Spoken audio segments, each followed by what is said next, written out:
তো হ্যালো বন্ধুরা, তোমরা সবাই কেমন আছো? আশা করি সবাই খুব ভালো আছো, আর আমিও ভালো আছি। আজকে যে রেসিপিটা নিয়ে আসলাম, আজকের রেসিপিটা একদমই আলাদা। আজকের রেসিপি হচ্ছে মিষ্টি দই। তো ঘরে কী করে সহজে মিষ্টি দই বানানো যায় সেটা আজকে আমি আপনাদের সাথে শেয়ার করব।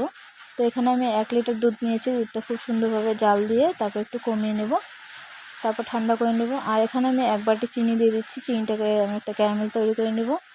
আর ক্যারামেলটা তৈরি করার সময় মনে রাখবেন জালটা কিন্তু বাড়িয়ে দিতে হবে, তাহলে চিনিটা খুব সুন্দরভাবে গলে আসবে আর কালারটাও খুব সুন্দর হয়ে যাবে।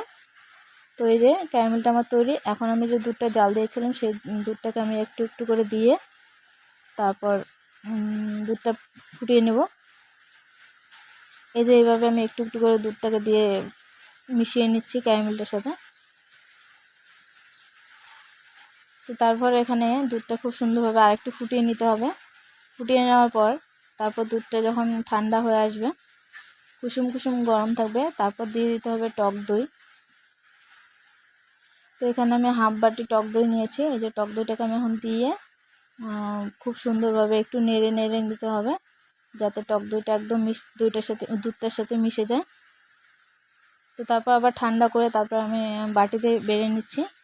আমি এখানে বাটিতে বেড়ে নিচ্ছি। আপনারা চাইলে যে মাটির ভাঁড় হয় সেই ভাঁড়ও নিতে পারেন, ভাঁড়ে দিলে বেশি সুন্দর হয়, ভালো হয়। তো দুধটাকে বেড়ে নিয়ে তারপর একটা গরম জায়গাতে আমি এটা রেখে দিব, যাতে খুব সহজে দুধটা জমে আসে। তারপর ফ্রিজে রেখে দিতে হবে। ফ্রিজে রেখে দেওয়ার পর বের করবেন, দেখবেন দইটা কত সুন্দর হয়েছে। তো দেখুন ভিডিওটা কেমন হয়েছে অবশ্যই কমেন্টে জানাবেন, আর লাইক শেয়ার কমেন্ট করতে কিন্তু ভুলবেন না।